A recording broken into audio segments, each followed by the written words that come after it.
Mis manos descansaban protectoras sobre mi vientre de 8 meses de embarazo mientras recorría los pasillos del hospital con una bolsa térmica que contenía el bocadillo favorito de Jorge, de jamón ibérico y queso manchego en pan de chapata, con ese aceite de oliva virgen extra carísimo que tanto le gustaba.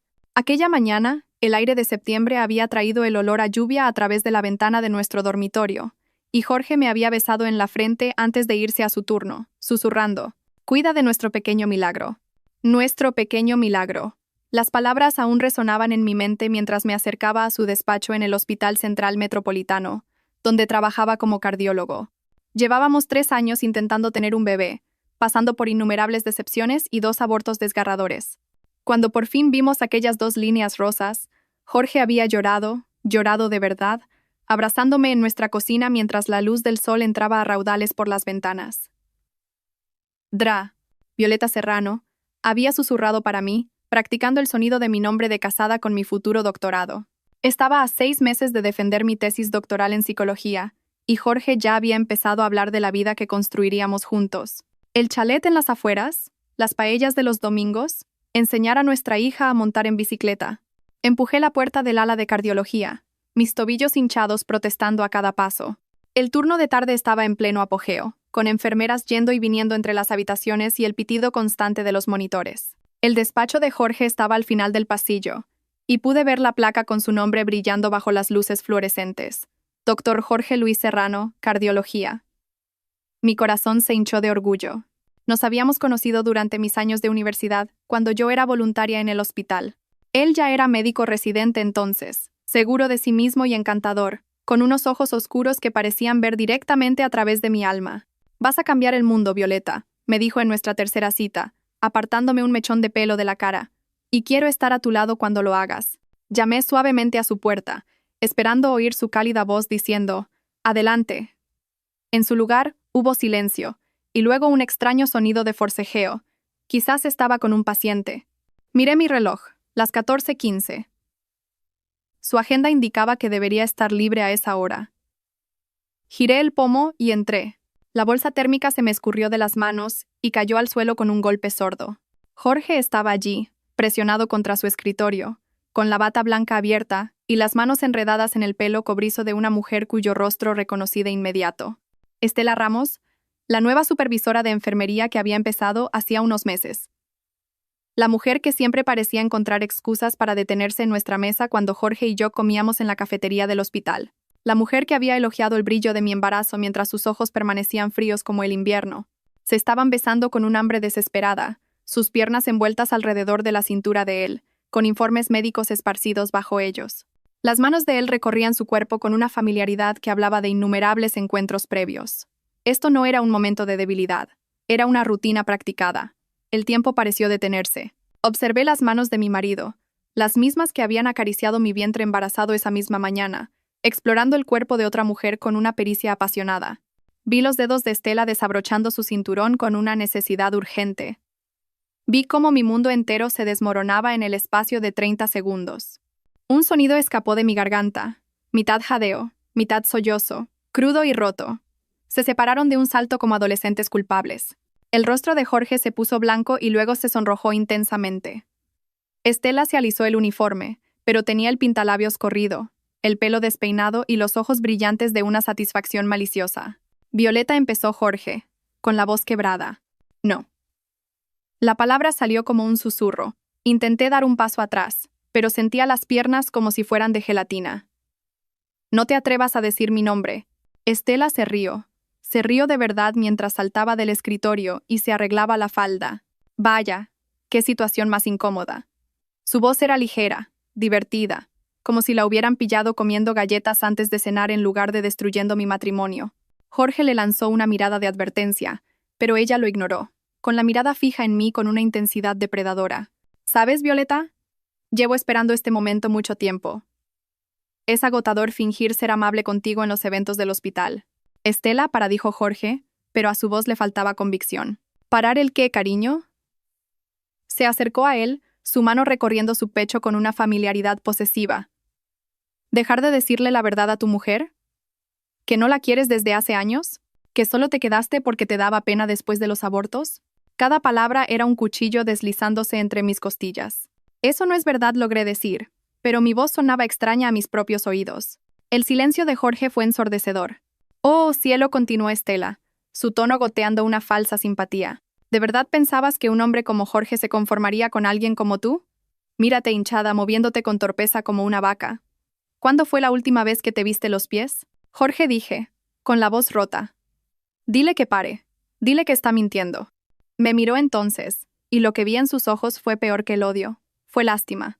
Violeta, tenemos que hablar, pero no aquí. No así. ¿No así? Sentí algo salvaje y desesperado arañando mi pecho. ¿Cómo que no así, Jorge? ¿No como encontrar a mi marido metiéndole la lengua hasta la garganta a otra mujer en su despacho? ¿No como descubrir que mi matrimonio es una mentira mientras estoy de 8 meses embarazada de tu hijo? Nuestro hijo corrigió en voz baja. La risa de Estela fue aguda como un cristal al romperse. ¿Lo es, Jorge? ¿No me contaste lo de esos viajes de negocios que hacía durante sus días fértiles? ¿Todos esos congresos de psicología? La insinuación me golpeó con fuerza. ¿Cómo te atreves? Susurré, mis manos protegiendo instintivamente mi vientre. ¿Cómo os atrevéis a cuestionarlo? Oh, por favor, interrumpió Estela, dando un paso hacia mí. El numerito de la esposa afligida ya cansa. Jorge y yo llevamos juntos 8 meses. 8 meses, Violeta. Haz las cuentas. 8 meses. La misma edad de mi embarazo. Habían comenzado su aventura justo después de que me quedara embarazada. Justo después de que Jorge llorara de alegría en nuestra cocina. Algo dentro de mí se rompió. Aléjate de mi marido, dije, mi voz ganando fuerza. ¿Tu marido? Los ojos de Estela brillaron con malicia. Cielo. Hace mucho tiempo que no es tu marido en ningún sentido importante. Créeme, yo lo sabría. Se acercó más y pude oler su perfume, algo caro y empalagoso. El mismo aroma que había notado en la ropa de Jorge durante meses, pero que había descartado como olores del hospital. De hecho, continuó Estela, su voz bajando a un susurro destinado solo para mí, estaba conmigo la noche que tuviste el falso parto el mes pasado. ¿Recuerdas que dijo que estaba atrapado en una cirugía? Estaba atrapado, sí, atrapado entre mis. Basta, dije, levantando la mano. Ya basta. Pero no se detuvo. Sonrió, una expresión fría y calculada que transformó sus bonitos rasgos en algo feo y cruel. ¿Quieres saber lo que dice de ti, Violeta? ¿Cómo se queja de tu dependencia? ¿De tu llanto constante por cualquier cosita? ¿De cómo desearía no haberse casado nunca contigo? Estela, suficiente, dijo Jorge, pero aún no se había movido hacia mí. Permanecía allí como un espectador de su propia vida, viendo cómo su amante evisceraba verbalmente a su esposa embarazada. No, Jorge. Ella merece saber la verdad. La voz de Estela se elevó, volviéndose estridente. Merece saber que has estado planeando dejarla después de que nazca el bebé, que ya hemos mirado pisos juntos, que le has estado mintiendo a la cara cada día mientras ella se pasea jugando a la casita feliz. La habitación empezó a dar vueltas. Me agarré al marco de la puerta para estabilizarme, pero de repente Estela estaba allí, bloqueándome el paso. ¿A dónde vas, Violeta? ¿Huyendo? ¿Es lo que haces, verdad? Huir de las conversaciones difíciles. No me extraña que Jorge necesitara una mujer de verdad. Apártate de mi voz apenas contenida. Oblígame. Las palabras quedaron suspendidas en el aire como un desafío. Miré más allá de ella hacia Jorge, suplicándole en silencio que interviniera, que me defendiera, que mostrara algún vestigio del hombre que una vez prometió amarme y protegerme. Pero él se quedó allí, con las manos metidas en los bolsillos, la mirada fija en el suelo. Apártate, repetí, mi voz más fuerte ahora. La sonrisa de Estela se ensanchó. ¿O qué? ¿Llamarás a tu tío? ¿Correrás llorando al director Santos a contarle lo malos que son los otros niños contigo? La sangre se me heló. Mi tío Elías me había conseguido el puesto de voluntaria que me llevó a conocer a Jorge. Me había llevado al altar en nuestra boda cuando mi padre no pudo estar allí, pero nunca había usado su posición para obtener un trato especial. Ni siquiera había mencionado nuestra relación a la mayoría de la gente. Así es, continuó Estela, viendo la sorpresa en mi rostro. Sabemos todo sobre tus pequeños contactos familiares. Es increíble lo que se puede revelar en la intimidad, ¿verdad, Jorge? Jorge finalmente habló. Estela, te estás pasando. ¿Yo? Se giró para enfrentarlo, su pelo moviéndose dramáticamente. ¿Me estoy pasando o por fin estoy siendo sincera? Esta mujer ha estado viviendo en una fantasía durante 2 años. Alguien tiene que despertarla, Jorge. Se volvió hacia mí, su cara a centímetros de la mía. Tu marido no te quiere. Tu matrimonio se ha acabado. Y francamente, mirándote ahora, no puedo culparlo por querer algo mejor. Fue entonces cuando cometí mi error. Intenté pasar a su lado. La mano de Estela salió disparada y me empujó hacia atrás con una fuerza sorprendente. Mi cuerpo embarazado, ya desequilibrado, tropezó. Busqué algo a lo que agarrarme, pero no había más que aire. Caí al suelo con fuerza, aterrizando de lado, mis manos protegiendo instintivamente mi vientre. Un dolor agudo me recorrió la cadera y el hombro, pero no fue nada comparado con la agonía de lo que sucedió a continuación. Estela se paró sobre mí, su rostro contraído por la rabia y la satisfacción. «Quédate ahí, Siseo. Quédate en el suelo, donde perteneces». Y entonces, en un momento que perseguiría mis pesadillas durante los meses siguientes, levantó el pie y me dio una patada directamente en mi vientre embarazado. El dolor fue indescriptible. No solo físico, aunque eso fue atroz, sino emocional, espiritual, una violación tan completa que pareció desgarrar algo fundamental dentro de mí. Me acurruqué alrededor de mi hija Nonata, jadeando mientras Estela levantaba el pie de nuevo. «Basta». La voz que cortó el aire no fue la de Jorge. Era más profunda, más autoritaria. ¿Qué demonios está pasando aquí? Mi tío Elías estaba en la puerta, su rostro una máscara de furia absoluta. Detrás de él había dos enfermeras que claramente habían oído el alboroto. El color desapareció del rostro de Estela al darse cuenta de quién había presenciado su agresión. Director Santos tartamudeó, alejándose de mí. «¿Puedo explicarlo?» «Explica esto». Mi tío cruzó la habitación en 3 zancadas, arrodillándose a mi lado mientras yo me retorcía en el suelo. Sus manos eran suaves pero urgentes mientras comprobaba mi pulso, sus ojos buscando lesiones. «Que alguien llame al 112, ahora». Tío Elías jadeé, intentando sentarme. «El bebé». «No te muevas, cariño, solo respira. La ayuda está en camino». Su voz era tranquila y profesional, pero pude ver la tormenta gestándose en sus ojos mientras miraba a Jorge y a Estela. Jorge finalmente pareció darse cuenta de la gravedad de la situación. «Violeta, lo siento. No sabía que ella iba a...» «Cállate», dijo mi tío, su voz tan fría que podría congelar la sangre.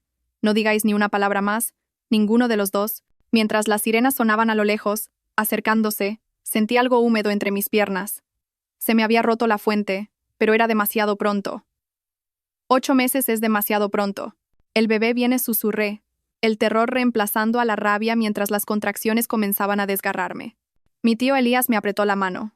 «Vamos a cuidar de ti, Violeta, de ti y del bebé. Todo va a salir bien». Pero incluso mientras decía las palabras, pude ver la preocupación en sus ojos. Y en ese momento, mientras los sanitarios irrumpían por la puerta y comenzaban a atenderme, con Jorge paralizado contra la pared y Estela acobardada en un rincón, le hice una promesa silenciosa a mi hija Nonata. Esto no había terminado. Ni de lejos. No tenían ni idea de con quién se habían metido. La sección del canal de YouTube. Antes de continuar, por favor, escribe en los comentarios desde qué país estás viendo este video. Nos encanta saber desde dónde nos sintoniza nuestra familia global. Y si es la primera vez que estás en este canal, por favor, suscríbete. Tu apoyo nos ayuda a traer aún más épicas historias de venganza de la vida. Disfruta de la escucha. La sala de partos del Hospital Central Metropolitano había visto miles de nacimientos, pero ninguno como este. Mientras mi hija luchaba por llegar al mundo con 8 semanas de antelación, pesando apenas 8 kilos, sentí que algo más nacía junto a ella. Una furia fría y calculadora que se instaló en mis huesos como la escarcha de invierno. Le puse Alba, por mi abuela, una mujer que sobrevivió a la guerra civil y la posguerra a base de pura determinación. Se la llevaron a la UCI neonatal antes de que pudiera sostenerla adecuadamente. Pero en el breve instante en que nuestras miradas se encontraron, vi algo feroz en ella, algo inquebrantable. Era una luchadora, como las mujeres de nuestra familia. «Va a estar bien», me aseguró Ladra Belmonte mientras se preparaban para llevarla a cuidados intensivos. «Es pequeña pero fuerte. Sus pulmones están lo suficientemente desarrollados y todas sus constantes vitales son estables». Mi tío Elías me apretó la mano mientras me llevaban a la sala de recuperación. Su pelo plateado estaba revuelto, su traje habitualmente impecable arrugado, pero su agarre era firme y cálido. «He estado en contacto con nuestro departamento legal», dijo en voz baja, «y he suspendido tanto a Jorge como a la señorita Ramos a la espera de una investigación completa». Suspendidos. La medicación hacía que mi voz sonara lejana. «Violeta.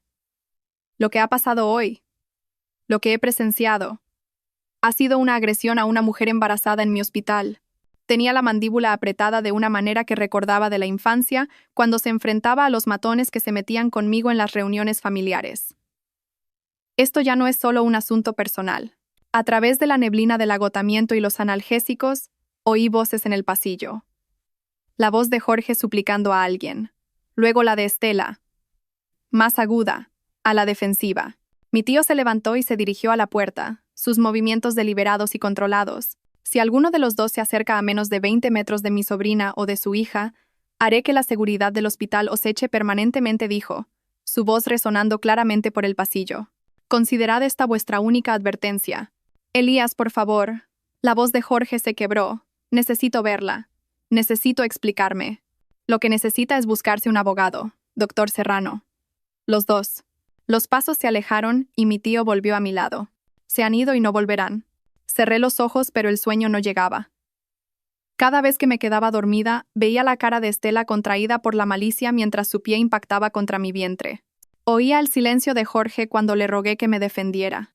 Sentía el momento en que mi matrimonio de cuento de hadas se reveló como una construcción de mentiras y traición. Mi móvil vibró en la mesita de noche. Un mensaje de mi hermana Gina. Estoy de camino, el vuelo aterriza en 3 horas. No tomes ninguna decisión hasta que llegue. Mi hermana mayor, feroz y brillante, que me había advertido sobre casarme demasiado joven, que nunca se había fiado del todo del encanto de Jorge. Era abogada corporativa en Barcelona, conocida por su despiadada habilidad para negociar y su capacidad para destruir a sus oponentes con precisión quirúrgica. Si necesitaba a alguien de mi parte en este momento, era a ella. Las siguientes horas pasaron en una bruma de consultas médicas, papeleo legal y conversaciones susurradas con mi tío Elías sobre los siguientes pasos y la protección de nuestros intereses. Cuando Gina finalmente irrumpió en mi habitación a las 11 de la noche, con su pelo pelirrojo alborotado por correr por el aeropuerto, casi me derrumbo por completo. Oh, pequeña, dijo, abrazándome con cuidado. Lo siento tanto. Lo siento muchísimo. ¿La has visto? Pregunté. A Alba. Lo primero que he hecho al llegar. Es preciosa, Vi. Diminuta pero perfecta. Tiene tu barbilla y tu terquedad. Ya se le nota. Nos sentamos en silencio por un momento. 2 hermanas que habían superado innumerables tormentas juntas. Gina había sido mi dama de honor en mi boda con Jorge, a pesar de sus reservas. Me había cogido la mano durante los 2 abortos, volando desde Barcelona en un abrir y cerrar de ojos. Y ahora estaba aquí de nuevo, en mi hora más oscura. Cuéntamelo todo, dijo finalmente, y no te dejes nada. Así que lo hice. Cada detalle humillante, cada palabra cruel, cada momento de la traición de Jorge y la violencia de Estela. Gina escuchó sin interrumpir, sus ojos verdes endureciéndose con cada revelación. Cuando terminé, se quedó en silencio un largo rato. Luego dijo, «No tienen ni idea de lo que han hecho, ¿verdad? ¿Qué quieres decir?» La sonrisa de Gina era afilada como una cuchilla. «Cariño, te han agredido delante de testigos en el hospital del tío Elías mientras estabas embarazada. ¿Entiendes lo que eso significa legalmente?» Negué con la cabeza, demasiado agotada para pensar con claridad.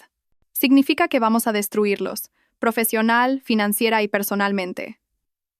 Para cuando terminemos, Estela Ramos deseará no haber oído nunca tu nombre. Y Jorge se dará cuenta de que traicionar a una mujer como tú fue el mayor error de su patética vida. Gina, yo solo quiero. ¿Quieres qué? ¿Perdonarlos? ¿Arreglarlo por el bien de la niña? Se inclinó hacia adelante, su voz intensa. Vi, escúchame. Hay puentes que no se pueden reconstruir. Hay traiciones que no se pueden perdonar. Y hay gente que merece afrontar las consecuencias de sus actos. Sacó su teléfono y buscó en sus contactos. Voy a llamar a Melinda Flores. Es la mejor abogada de divorcios de Madrid y me debe un favor. Nos aseguraremos de que tú y Alba estéis protegidas y cubiertas. No sé si estoy preparada para eso. No tienes que estarlo. Para eso está la familia. Gina me apretó la mano. Tú céntrate en recuperarte y en cuidar de esa niña preciosa. Déjame a mí encargarme del resto. Durante la semana siguiente, mientras Alba se fortalecía en la UCI neonatal y yo me recuperaba del parto de urgencia, Gina orquestó lo que llamó Operación Justicia. Lasra Flores, una mujer de pelo plateado con ojos amables y una reputación de ser absolutamente implacable en los tribunales, vino a verme al hospital. He revisado el informe policial inicial, dijo, sentándose en la silla de visitas con su maletín. La señorita Ramos ha sido acusada de agresión con lesiones. Dado que usted estaba embarazada en ese momento, los cargos conllevan penas agravadas. Y Jorge, la situación de su marido es más compleja. No fue él quien la agredió físicamente, pero ciertamente no es inocente. Reclamaremos por adulterio, abandono y daños morales en el proceso de divorcio. Lasra. Flores abrió su maletín y sacó una carpeta gruesa. Necesito que entienda algo, Sra. López. Este caso va a atraer la atención. Agresión en un hospital, parto prematuro, adulterio. A los medios de comunicación les interesará. ¿Está preparada para ese nivel de escrutinio? Pensé en Alba, luchando por cada aliento en su incubadora. Pensé en las manos de Jorge sobre el cuerpo de otra mujer. Pensé en el pie de Estela impactando contra mi vientre embarazado. Que miren, dije. No tengo nada que ocultar. Lasra Flores sonrió y entendí por qué Gina la había llamado la mejor. Entonces empecemos. 3 semanas después del nacimiento de Alba, finalmente pude llevarla a casa, a mi chalet en las afueras, la misma casa donde Jorge y yo habíamos planeado nuestro futuro, donde habíamos pintado la habitación del bebé de un amarillo pálido porque queríamos que el sexo fuera una sorpresa. Ahora se sentía como un mausoleo de sueños rotos. Gina se había tomado una excedencia en su trabajo en Barcelona para ayudarme con los trámites legales y la maternidad primeriza. Se había instalado temporalmente en la habitación de invitados, llenando la casa con su energía feroz y su presencia protectora. Sin ella, me habría ahogado en el papeleo, las noches en vela con un bebé prematuro y el peso aplastante de mi matrimonio destrozado. Jorge ha estado llamando, me dijo una mañana mientras le daba el biberón a Alba. 15 veces ayer. El tío Elías tuvo que amenazarlo con una orden de alejamiento. ¿Qué quiere? Ver a la niña, explicarse, suplicar perdón, aparentemente. El tono de Gina era plano, sin impresionarse. Lasra Flores dice que debemos documentar cada intento de contacto. Ayudará con los acuerdos de custodia. ¿Custodia? La palabra hizo que se me encogiera el estómago. La idea de compartir a Alba con Jorge, de que pasara los fines de semana con él, y potencialmente con Estela, era insoportable. No obtendrá visitas sin supervisión, continuó Gina, leyendo mi expresión. No después de lo que pasó. Lastra Flores confía en eso. Mi teléfono vibró en la mesa de centro. Otro mensaje de un número desconocido, pero reconocí el tono desesperado de Jorge. Por favor, Violeta. Sé que metí la pata, pero Alba también es mi hija. Déjame explicarme. Déjame arreglar esto. Borré el mensaje sin responder, igual que había hecho con los 27 anteriores. La vista preliminar por los cargos de agresión de Estela es la semana que viene, me había dicho Lasra Flores en nuestra última reunión. ¿Está preparada para testificar? Estaba más que preparada. Quería mirar a esa mujer a los ojos y decirle al mundo exactamente lo que había hecho. Pero a medida que pasaban los días, empecé a darme cuenta de que había capas en esta traición que ni siquiera había empezado a descubrir. Empezó con los papeles del seguro. Gina me estaba ayudando a organizar la montaña de facturas médicas de la estancia de Alba en la UCI neonatal cuando encontró la póliza de seguro de vida que Jorge había contratado a mi nombre hacía 6 meses. Una póliza de 2 millones de euros de la que yo no sabía nada. Vi, ¿sabías de esto? La voz de Gina era cuidadosamente controlada, pero pude ver la preocupación en sus ojos. No. ¿Por qué iba a hacerlo? Me detuve. Las implicaciones golpeándome como un golpe físico. ¿Cuándo dices que la contrató? El 15 de marzo. Justo cuando empezó su aventura con Estela, según los registros del hospital que sacó el tío Elías. Nos miramos fijamente a través de la mesa de la cocina, con Alba durmiendo plácidamente en su portabebés entre nosotras. La póliza se sentía pesada en mis manos, como la evidencia de algo más oscuro que un simple adulterio. La gente contrata seguros de vida todo el tiempo, dije. Pero mi voz sonaba insegura incluso para mí, especialmente cuando esperan un bebé. 2 millones de euros. A una estudiante de psicología sin ingresos significativos.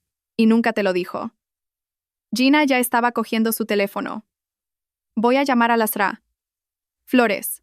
Y tenemos que hablar con el tío Elías sobre el acceso de Jorge a historiales médicos y medicamentos. El pensamiento que se había estado formando en el fondo de mi mente era demasiado terrible para expresarlo en voz alta. Pero Gina, siempre práctica, siempre suspicaz, ya iba 3 pasos por delante.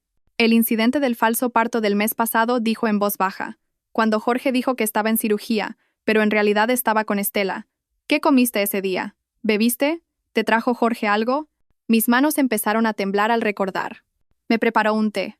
Dijo que ayudaría con las contracciones de Braxton Hicks, una mezcla de hierbas que había conseguido en la farmacia del hospital. Y tuviste un falso parto 1 hora después. Nos miramos, ambas con miedo de decir lo que estábamos pensando, pero las piezas encajaban con una claridad espantosa.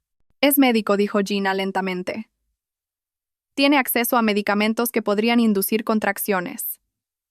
Medicamentos que serían difíciles de detectar en un análisis de sangre rutinario. Pero, ¿por qué? ¿Por qué querría que tuviera un parto prematuro? Porque los bebés prematuros no siempre sobreviven, y los viudos afligidos reciben mucha compasión y 2 millones de euros. La habitación pareció inclinarse a mi alrededor. Pensé en todas las veces durante los últimos meses que Jorge me había traído bebidas especiales, vitaminas que decía que eran buenas para el bebé, tés de hierbas para ayudar con las náuseas matutinas. Pensé en lo atento que había estado, lo preocupado por cada pequeño síntoma. Necesitamos pruebas, susurré. Las conseguiremos. Las hará. Flores tiene contactos en la Agencia Española de Medicamentos, gente que puede analizar trazas de fármacos. Lo comprobaremos todo, el té, las vitaminas, cualquier cosa que te diera. Pero Gina, si esto es verdad, si Jorge realmente intentó. No pude terminar la frase. Entonces no es solo un cabrón adúltero, es un asesino en grado de tentativa. Los días siguientes pasaron en una bruma de investigaciones secretas y llamadas telefónicas en voz baja. Lasra. Flores movió sus contactos mientras el tío Elías obtenía discretamente los registros de prescripción y acceso a la farmacia de Jorge. Gina instaló cámaras de seguridad alrededor de la casa y cambió todas las cerraduras. Solo como precaución, dijo. Pero vi cómo revisaba las ventanas 2 veces antes de acostarse cada noche. Los resultados llegaron un jueves por la mañana. Lasra. Flores llamó mientras le daba a Alba su biberón matutino, y pude oír la sombría satisfacción en su voz. Encontramos trazas de misoprostol en el té de hierbas, dijo sin preámbulos. Es un medicamento que se usa para inducir el parto, entre otras cosas. Los niveles eran sutiles, no lo suficiente para garantizar un aborto, pero ciertamente lo bastante para desencadenar contracciones en una mujer con riesgo de parto prematuro. Me fallaron las piernas y tuve que sentarme pesadamente en la silla de la cocina. Así que realmente intentó. Intentó mataros a ti y al bebé. Sí, por el dinero del seguro y su libertad para estar con la Eserta. Ramos. ¿Y ahora qué? Ahora, llevamos esta información al fiscal. Jorge Luis Serrano se va a enfrentar a cargos por intento de asesinato, fraude al seguro y conspiración. Y la Eserta. Ramos probablemente fue cómplice. Sabía lo de la póliza de seguro, según los correos electrónicos que hemos descubierto. Lasra.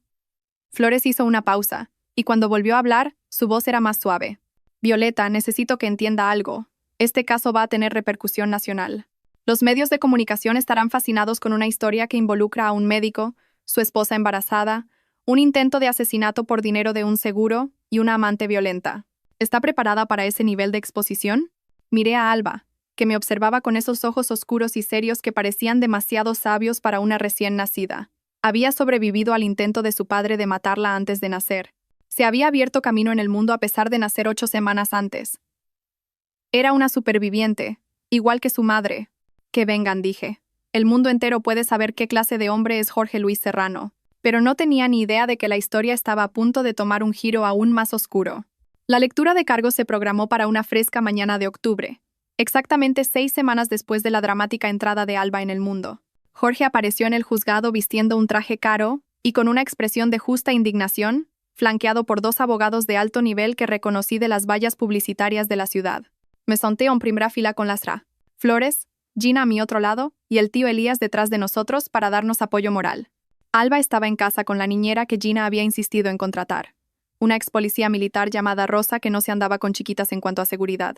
Doctor Jorge Luis Serrano, dijo el juez. Se le acusa de intento de asesinato en primer grado, conspiración para cometer asesinato, fraude al seguro y adulterio. ¿Cómo se declara? No culpable, señoría. La voz de Jorge era firme, incluso segura. Cuando sus ojos encontraron los míos a través de la sala, no había remordimiento en ellos, ni reconocimiento de lo que había hecho. Solo un frío cálculo. La comparecencia de Estela siguió inmediatamente.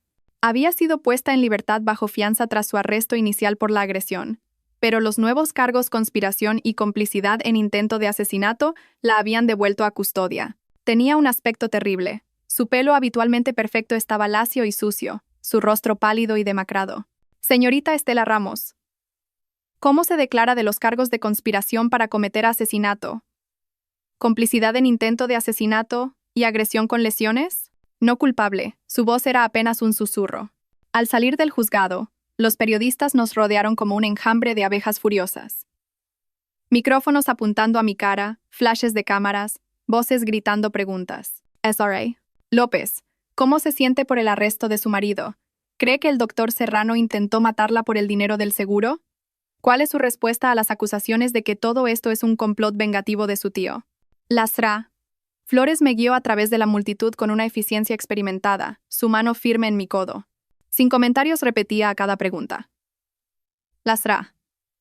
López hará una declaración en el momento oportuno. Pero al llegar al coche, me detuve. Algo dentro de mí, el mismo instinto feroz que me había mantenido en pie durante las noches más oscuras con Alba, exigía ser escuchado. Tengo algo que decir, le dije a Lasra. Flores. Parecía preocupada. Violeta, ya lo hablamos. Es mejor. No.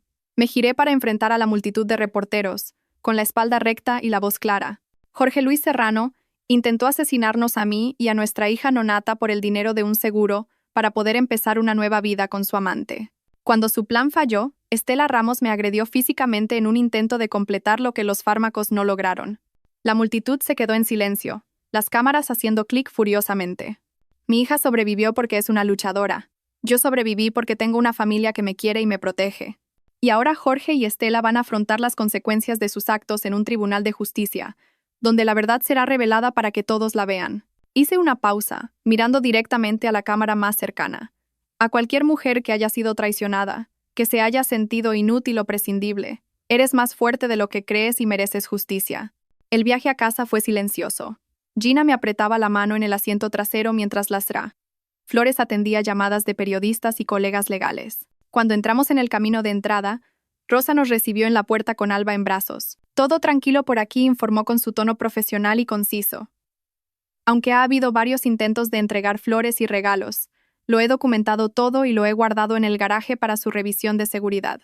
Esa noche, mientras le daba el biberón a Alba y veía las noticias sobre la lectura de cargos, sonó mi teléfono. El identificador de llamadas mostraba un número que no reconocí, pero algo me hizo contestar. Hola, ¿es usted Violeta López? La voz era de mujer nerviosa, con un ligero acento del sur. ¿Sí? ¿Quién es? Mi nombre es Sara Chen. Trabajaba en el Hospital Central Metropolitano. Vi las noticias sobre su marido. Y creo que tengo información que necesita escuchar. Mi pulso se aceleró. ¿Qué tipo de información? Sobre Estela Ramos y sobre lo que realmente le pasó a Ladra. Belmonte. Ladra. Belmonte, la médico que había atendido mi parto, que había sido tan amable y competente durante esas aterradoras horas en la sala de partos de urgencias. Me había enterado por el tío Elías que había dejado el hospital de repente para aceptar un puesto en otra comunidad autónoma. ¿Podemos vernos en algún sitio?, preguntó Sara. En un lugar privado. Tengo miedo de hablar de esto por teléfono. Quedamos en vernos a la mañana siguiente en una cafetería al otro lado de la ciudad. Llevé a Gina conmigo como respaldo, dejando a Alba con Rosa y con instrucciones estrictas de llamar si algo parecía fuera de lugar. Sara Chen resultó ser una mujer menuda de unos 30 años, con ojos preocupados y manos nerviosas que temblaban al levantar su taza de café. Había sido técnico de quirófano en el Hospital Central Metropolitano durante 5 años antes de renunciar abruptamente, hacía 3 semanas. Tengo que contárselo a alguien, dijo sin preámbulos. No puedo dormir sabiendo lo que sé y no haciendo nada al respecto. ¿Qué sabe de Estela?, pregunté suavemente. Ya ha hecho esto antes. La voz de Sara era apenas un susurro. No exactamente lo mismo, pero atacar a mujeres, romper relaciones, manipular situaciones para su propio beneficio. Metió la mano en su bolso y sacó una carpeta de cartón. Hubo otra mujer, Ladra. Belmonte. Estaba casada. Tenía 2 hijos pequeños. Estela fue a por su marido. Era un representante farmacéutico que visitaba el hospital con regularidad. La sangre se me heló. ¿Qué pasó? Estela lo sedujo, igual que hizo con su marido. Pero cuando Ladra, Belmonte se enteró y los confrontó, Estela afirmó que Ladra. Belmonte había estado robando medicamentos de la farmacia. Puso pruebas, manipuló registros, hizo que pareciera que Ladra. Belmonte vendía fármacos para alimentar una adicción al juego. Gina se inclinó hacia adelante, sus instintos de abogada activados. ¿Tiene pruebas de esto? Sara asintió, deslizando la carpeta sobre la mesa. Yo estaba haciendo inventario esa noche cuando Estela me pidió que la ayudara con algunas discrepancias en los registros de medicamentos. No le di importancia en ese momento.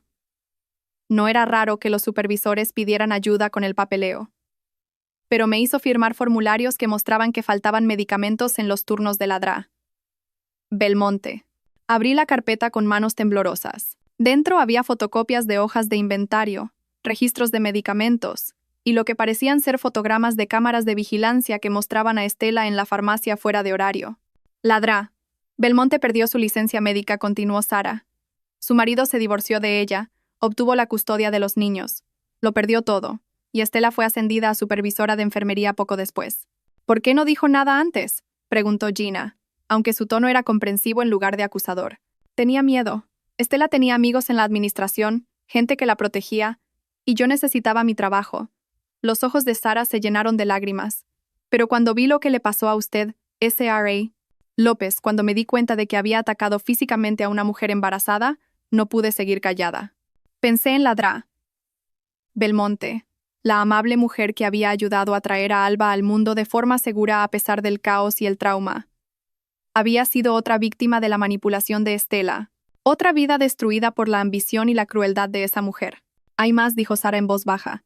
Creo que Estela también planeaba incriminarla a usted. ¿Qué quiere decir? Llevaba meses haciendo preguntas sobre usted. Sobre sus antecedentes familiares, la posición de su tío en el hospital, su situación financiera. Estaba particularmente interesada en su receta para la medicación contra la ansiedad, la que dejó de tomar cuando se quedó embarazada. Las vitaminas prenatales, la medicación para la ansiedad que había dejado de tomar tan pronto como me enteré de que estaba esperando un bebé. Jorge había sido tan comprensivo con mi decisión de manejar mi ansiedad durante el embarazo de forma natural con terapia en lugar de medicación. Quería hacer parecer que usted tenía un historial de problemas con las drogas, explicó Sara. Como si quizás hubiera estado tomando medicamentos no recetados, mezclando cosas que podrían dañar al bebé, si el misoprostol hubiera funcionado, si hubiera perdido al bebé. Planeaba sugerir que usted se había estado automedicando y había causado accidentalmente el aborto. La cafetería de repente se sintió demasiado pequeña, demasiado cálida. Apenas podía respirar mientras el alcance total de la manipulación de Estela se aclaraba. No solo me había robado a mi marido, había planeado destruir mi reputación, mi credibilidad, quizás incluso mi libertad, si algo le hubiera pasado a Alba. ¿Testificará?, le preguntó Gina a Sara. ¿Le contará todo esto a los fiscales? Sara asintió, aunque sus manos seguían temblando. Por eso llamé. No puedo dejar que haga daño a nadie más. Pasamos otra hora revisando la documentación que Sara había traído, su detallado relato del patrón de manipulación y destrucción de Estela. Para cuando salimos de la cafetería, tenía una imagen mucho más clara de con quién estábamos lidiando realmente. Estela Ramos no era solo una rompehogares o incluso una mujer violenta actuando en el calor del momento. Era una depredadora calculadora que atacaba sistemáticamente a personas vulnerables y destruía sus vidas para su propio beneficio. Pero había cometido un error crítico. Me había subestimado. Esa tarde, la Sra. Flores llamó con noticias que se sintieron como una reivindicación. El fiscal va a añadir cargos adicionales basados en las nuevas pruebas. Patrón de comportamiento criminal, manipulación de pruebas, conspiración para cometer fraude. Y hemos localizado a la Dra. Belmonte. Ha aceptado testificar sobre lo que Estela le hizo. ¿Y Jorge? Sus abogados están tratando de negociar un acuerdo. Afirman que fue manipulado por la Sra. Ramos, que fue tan víctima como usted. La audacia de esa defensa hizo que me hirviera la sangre. Intentó matarme a Melinda. Intentó matar a nuestra hija. Lo sé. Y no vamos a aceptar ningún acuerdo que no incluya una pena de prisión significativa. Las pruebas son demasiado sólidas, el cargo es demasiado grave, pero incluso mientras planeábamos nuestra estrategia legal, no podía quitarme la sensación de que nos faltaba algo. Estela se había mostrado demasiado confiada durante su comparecencia, demasiado compuesta para alguien que se enfrenta a décadas de prisión. Los caros abogados de Jorge sugerían recursos que yo no sabía que tenía. No fue hasta que Rosa vino a mí con una expresión de preocupación y un sobre de papel manila que empecé a entender la pieza final del rompecabezas. Esto llegó por mensajero hace una hora, dijo, entregándome el sobre. Sin remitente, pero pasó todos los controles de seguridad. Dentro había una sola fotografía y una nota mecanografiada. La foto mostraba a Jorge y Estela en lo que parecía la habitación de un hotel. Pero no estaban solos. Había una tercera persona en la imagen. Un hombre que reconocí de los informativos como Vicente Carrasco, un conocido asociado de familias del crimen organizado de la zona. La nota era breve. Tu marido le debe dinero a gente. Mucho dinero. La póliza de seguro no era solo para empezar una nueva vida. Era para seguir con vida. Pensé que debía saberlo. Un amigo. Me quedé mirando la fotografía, las piezas del rompecabezas encajando con una claridad aterradora. Los caros abogados de Jorge, la confianza de Estela, la naturaleza elaborada de su plan. Todo tenía sentido si habían estado trabajando con gente con experiencia en hacer desaparecer problemas permanentemente. Gina, llamé, mi voz apenas firme. Tenemos que llamar a las SRA. Flores. Ahora, ¿qué pasa? Le entregué la fotografía y la nota. Su rostro se puso blanco mientras procesaba las implicaciones. Oh, Vi, esto ya no es solo sobre adulterio y fraude al seguro. No dije, mirando a Alba, que dormía plácidamente en su portabebés. Es sobre crimen organizado, blanqueo de capitales y gente que mata por dinero. El juego acababa de cambiar por completo, pero yo ya no era la mujer ingenua y confiada que había entrado en el despacho de su marido con un bocadillo de jamón hacía 6 semanas. Ahora era una madre, con todo por lo que luchar y nada que perder. Y estaba a punto de mostrarles a Jorge, a Estela y a sus socios criminales exactamente lo que pasaba cuando amenazaban a mi familia. La revelación sobre la conexión de Jorge con Vicente Carrasco causó una conmoción en nuestro equipo legal.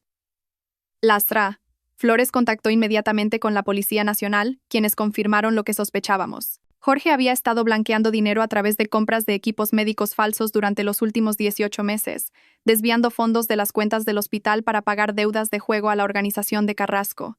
El dinero del seguro no era solo para empezar de nuevo con Estela, explicó la agente Rebeca Santos durante una reunión en el despacho de las SRA Flores. Su marido le debía a la gente de Carrasco casi 3 millones de euros. El pago del seguro de vida habría saldado sus deudas y comprado su libertad.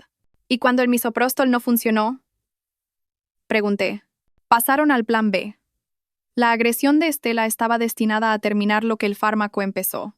Si usted hubiera perdido al bebé y muerto por complicaciones, habría parecido un trágico accidente tras una disputa doméstica. La frialdad de su plan, la naturaleza calculada de su intento de asesinarnos a mí y a mi hija nonata, debería haberme destruido. En cambio, cristalizó mi determinación en algo más duro que un diamante. ¿Qué necesitáis de mí?, pregunté. La agente Santos sonrió sombríamente. Necesitamos que nos ayude a atraparlos a todos. El plan era audaz y peligroso. Llevaría un micrófono oculto y me reuniría con Jorge, ostensiblemente para discutir los acuerdos de custodia de Alba. La reunión tendría lugar en nuestra antigua casa, de la que me había mudado tras descubrir el alcance de su traición, con el pretexto de recoger más pertenencias mías. Intentará manipularla, advirtió la agente Santos. Se disculpará, afirmará que fue coaccionado, prometerá cambiar. No se crea nada de eso. Y haga lo que haga, no le haga saber que estamos al tanto de la conexión con Carrasco. ¿Y si sospecha? ¿Y si se da cuenta de que estoy trabajando con la policía? Entonces salga de inmediato. Tendremos agentes posicionados alrededor de la casa, pero su seguridad es la prioridad. Gina se oponía firmemente al plan. Es demasiado arriesgado, argumentó mientras estábamos sentadas en mi nuevo apartamento, un edificio seguro con portero y cámaras de seguridad que Rosa me había ayudado a encontrar. ¿Y si algo sale mal? ¿Y si Jorge se da cuenta de que llevas un micro? Entonces perdemos la oportunidad de obtener pruebas contra la gente de Carrasco, repliqué. Gina, intentaron matarnos a Alba y a mí. Si no los detenemos ahora, lo intentarán de nuevo. O encontrarán otras víctimas. Miré a mi hija, ahora de 3 meses y prosperando. A pesar de su comienzo prematuro, había ganado peso. Sus mejillas se habían rellenado y había empezado a sonreír. Sonrisas reales que le iluminaban toda la cara. Haría cualquier cosa por proteger su futuro. La reunión se fijó para el martes siguiente. Jorge había aceptado con entusiasmo cuando lo llamé, su voz llena de esperanza y gratitud porque finalmente estaba dispuesta a hablar. Su optimismo habría sido patético si no fuera tan peligroso. Pasé el fin de semana preparándome, trabajando con la agente Santos y su equipo para anticipar todos los escenarios posibles. El micrófono era casi invisible, un pequeño dispositivo que transmitía a receptores posicionados alrededor de la casa. Si algo salía mal, la ayuda llegaría en segundos. Recuerde, dijo la SRA. Flores el lunes por la noche no solo está recopilando pruebas para el caso penal. Todo lo que Jorge diga puede ser utilizado en el proceso de custodia también. Deje que hable. Deje que revele quién es realmente. El martes amaneció gris y frío, a juego con mi estado de ánimo mientras conducía hacia la casa donde una vez planeé criar a mis hijos y envejecer con mi marido. La vista familiar de la valla blanca y la fachada de ladrillo rojo me provocó una punzada en el pecho, no por lo que fue, sino por lo que creí que era real. Jorge me esperaba en la cocina y me sorprendió lo diferente que se veía. Había perdido peso. Su rostro estaba demacrado y tenía ojeras que hablaban de noches en vela, pero cuando me vio, su expresión se iluminó con una esperanza desesperada. Violeta, gracias por venir. Gracias por darme esta oportunidad. Esto no se trata de segundas oportunidades. Jorge dije, manteniendo mi voz cuidadosamente neutral. Se trata de Alba, de lo que es mejor para ella. Por supuesto. Por supuesto. Eso es lo que más importa. Señaló la mesa de la cocina, donde había puesto café y los pasteles que solían gustarme de la pastelería del centro. Por favor, siéntate. Tenemos que hablar. Permanecí de pie, mi mano apoyada en el respaldo de la silla. ¿Hablar de qué? ¿De cómo intentaste matarme por el dinero de un seguro? ¿De cómo tu amante me atacó mientras estaba embarazada? ¿De cómo te quedaste allí mirando? Su rostro se descompuso, y por un momento casi sentí pena por él.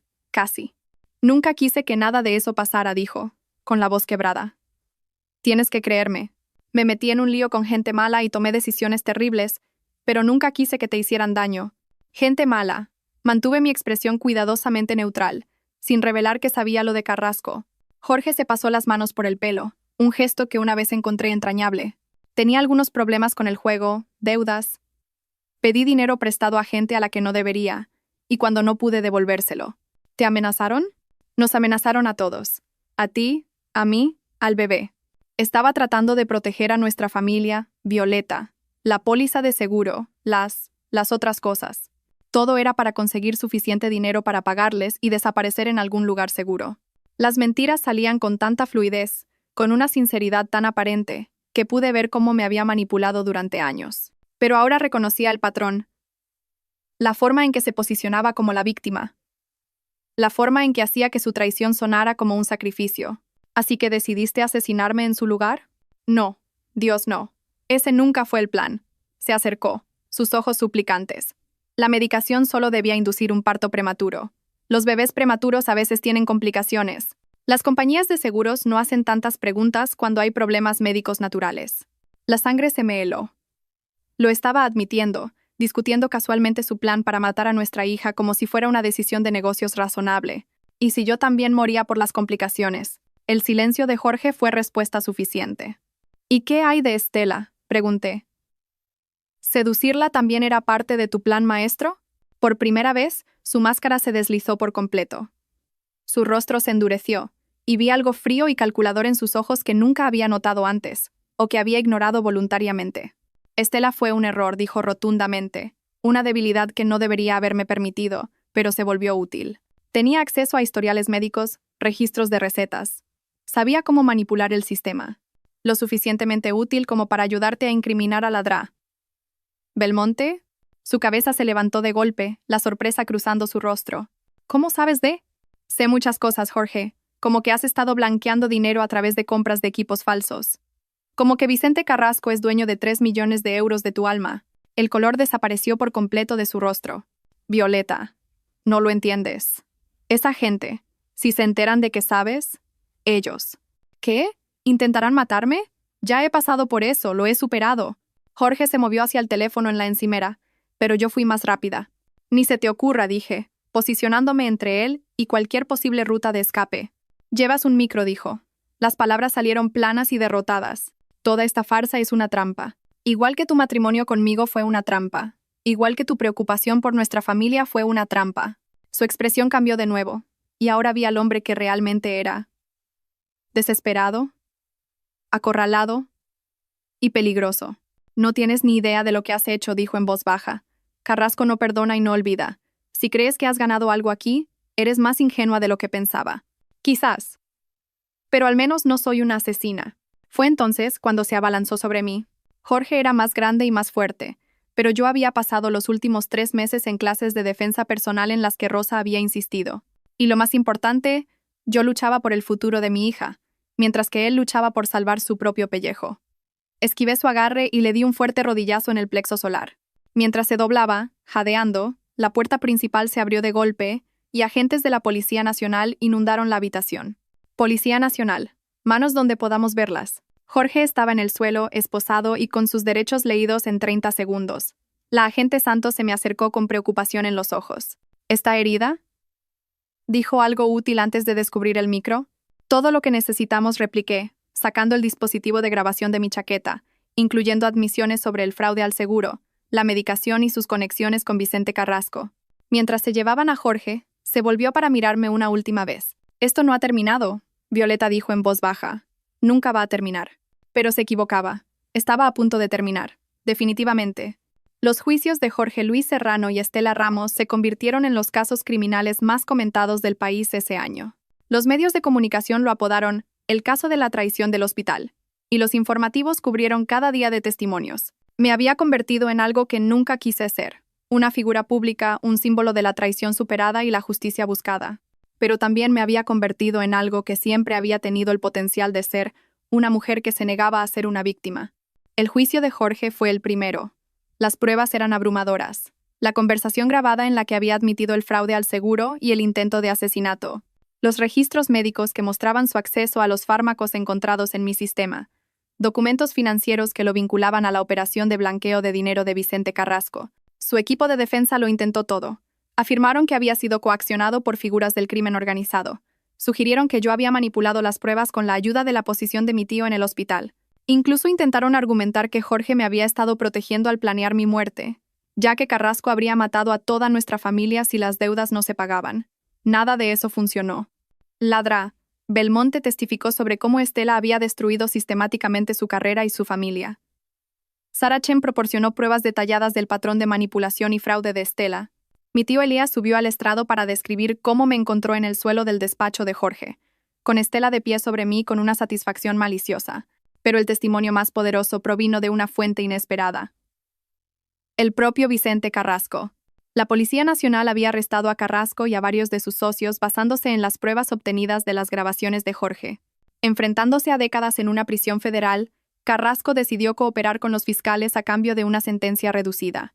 El doctor Serrano se nos acercó hace unos 18 meses, testificó Carrasco con su voz ronca, sin parecerse en nada al peligroso criminal que había imaginado. Parecía casi ordinario, un hombre calvo de mediana edad con un traje caro.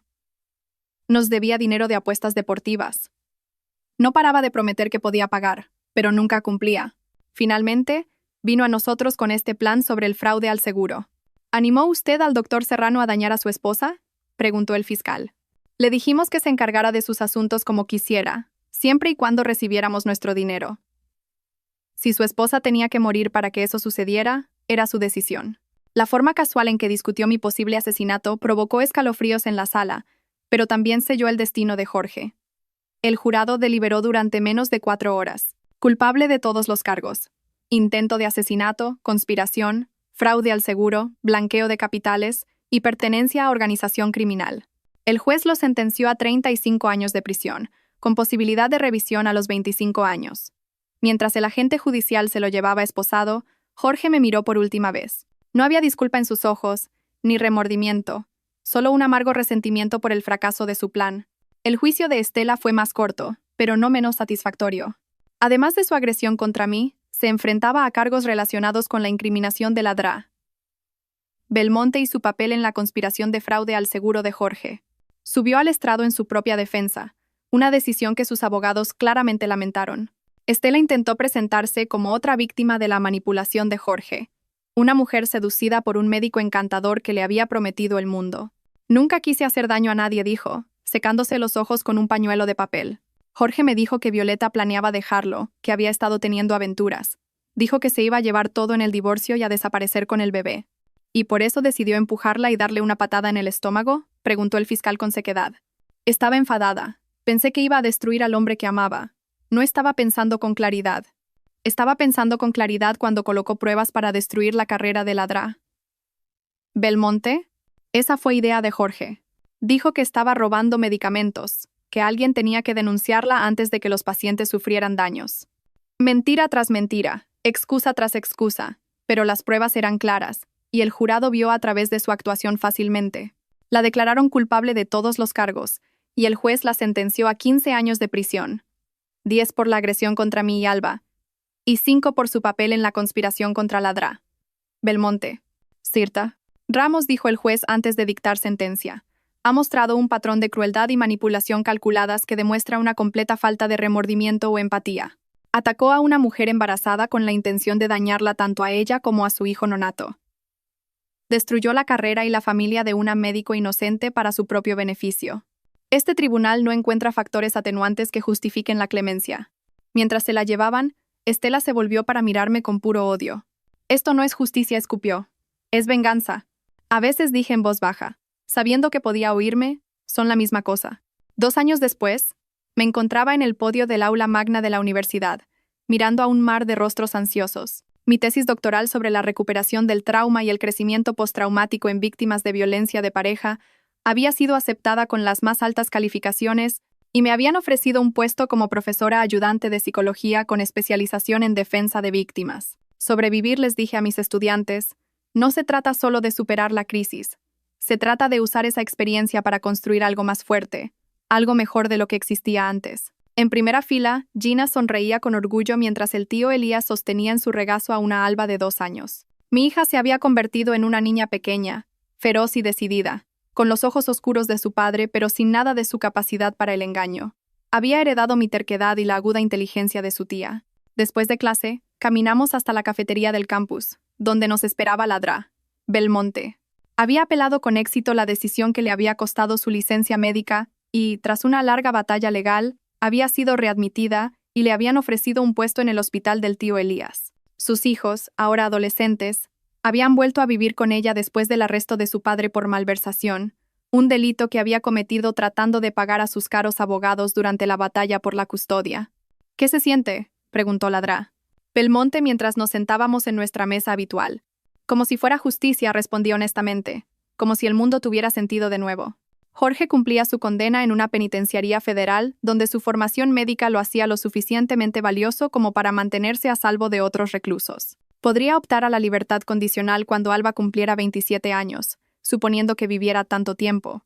Vicente Carrasco había recibido 12 años a cambio de su cooperación, y varios de sus socios habían recibido sentencias más largas. Estela había intentado apelar su condena 2 veces, alegando asistencia letrada ineficaz y parcialidad judicial. Ambas apelaciones habían sido denegadas. Estaría en prisión hasta que Alba se graduara del instituto. Lasra. Flores me había ayudado a conseguir un acuerdo con la compañía de seguros del hospital por su negligencia al no investigar y supervisar adecuadamente a Estela. El dinero había pagado mis honorarios legales, mi educación y un fondo fiduciario para el futuro de Alba. Y lo que es más importante, había financiado un programa de defensa de víctimas en el hospital que proporcionaba apoyo y recursos legales a otras mujeres que enfrentaban violencia doméstica. ¿Alguna noticia de Jorge?, preguntó Gina, meciendo a Alba en su rodilla. Sigue escribiendo cartas, dije. La prisión las reenvía a Lasra. Flores, quien las archiva sin que yo las lea.